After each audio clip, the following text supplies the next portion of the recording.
RG Kar medical college কাণ্ডে তোলপাড় গোটা দেশ, আর সেই ঘটনার তীব্র তাপ এসে পৌঁছেছে গুয়াহাটি মেডিকেল কলেজেও। গুয়াহাটি মেডিকেল কলেজের সামনেও জুনিয়র ডক্টরসরা এক ধর্ণা প্রদর্শন করেছেন। আরজিকর মেডিকেল কলেজ কাণ্ডে গোটা দেশ তোলপাড়, সেই সময় তার আজ এসে পৌঁছল অসমেও। আরজিকর মেডিকেল কলেজ হাসপাতালের ঘটনার প্রতিবাদে এবার তোলপাড় Guwahati medical college. Guwahati medical কলেজের সামনে প্রতিবাদ সাব্যস্ত করলেন সেখানে ডাক্তাররা, কনিষ্ঠ ডাক্তাররাও। সমগ্র ভারতবর্ষের সঙ্গে প্রতিবাদ চলছে অসমেও। এক মহিলা ডাক্তারের ধর্ষণ এবং তারপরে তার হত্যার প্রতিবাদে তোলপাড় হয়ে উঠেছে ভারত। তা নিয়ে আজ এসে পৌঁছেছে গুয়াহাটি মেডিকেল কলেজেও। গুয়াহাটি মেডিকেল কলেজের ডাক্তারদের দাবি, উচিত শাস্তি প্রদান করা হোক দোষীকে। পশ্চিমবঙ্গ সরকারের এই ঘটনার তীব্র গুরুত্ব দেওয়া উচিত। দোষীকে অচিরেই শনাক্ত করে তার তীব্র শাস্তির দাবি জানিয়েছেন গুয়াহাটি মেডিকেল কলেজের চিকিৎসকরা। গুয়াহাটি মেডিকেল কলেজের চিকিৎসকদের দাবি, অচিরেই ওয়ার্ড রুম এবং চিকিৎসা রুমে সিসিটিভি ক্যামেরার ব্যবস্থা করা হোক এবং চিকিৎসকদের সম্পূর্ণভাবে নিরাপত্তা এবং সুবিধা প্রদান করা হোক। আরজিকর মেডিকেল কলেজ কাণ্ডে গোটা দেশ তোলপাড়, সেই সময় তার আজ এসে পৌঁছল অসমেও। আরজিকর মেডিকেল কলেজ হাসপাতালের ঘটনার প্রতিবাদে এবার তোলপাড় Guwahati medical college. Guwahati medical কলেজের সামনে প্রতিবাদ সাব্যস্ত করলেন সেখানে ডাক্তাররা, কনিষ্ঠ ডাক্তাররাও। সমগ্র ভারতবর্ষের সঙ্গে প্রতিবাদ চলছে অসমেও।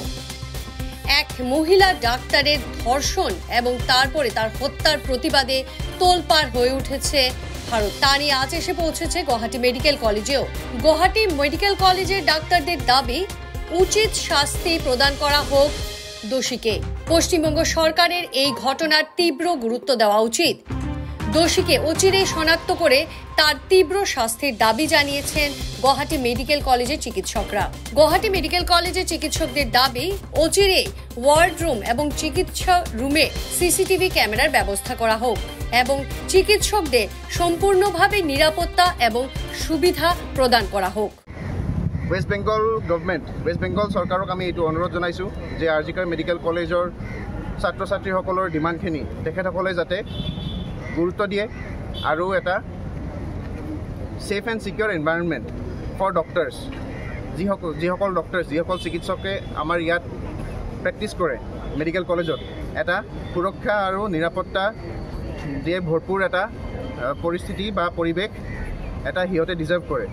তেতিয়াহে আমি নিস্বাৰ্থভাৱে আমি আগবাঢ়ি যাব পাৰিম আৰু কাম কৰিবলৈ আমি সাহস পাম।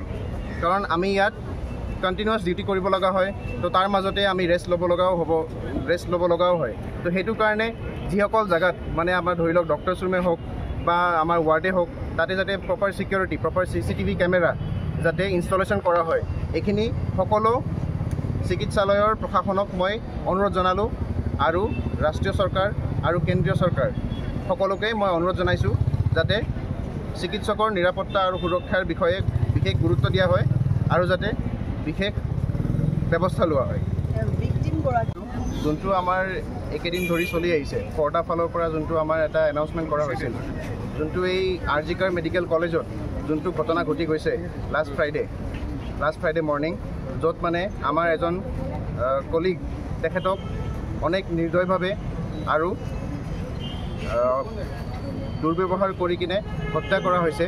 সেইটোক আৰজিকৰ মেডিকেল কলেজত যোনটো প্ৰটেষ্ট চলি আছে, প্ৰতিবাদ চলি আছে, তাৰ লগতে অল অভাৰ ইণ্ডিয়া এটা পেন ইণ্ডিয়া প্ৰটেষ্ট হৈ আছে, সেইটোকে আমি সহযোগ দিবলৈ আজি চলিডাৰিটি প্ৰটেষ্ট এটা কৰিছোঁ, যাতে যিসকল ক্ৰিমিনেল, যোনটো অপৰাধী, যিসকল ক্ৰিমিনেল এই ক্ৰাইমটোৰ লগত এই অপৰাধৰ লগত জড়িত হৈ আছে, তেখেতসকলক যাতে যিমান জলদি হ'ব পাৰে সেই প্ৰচেছটো ফাষ্ট ফৰৱাৰ্ড কৰা হওক আৰু তেখেতক ন্যায় হিচাপে দণ্ড দিয়াৰ প্ৰচেছটো আগবঢ়োৱা হওক।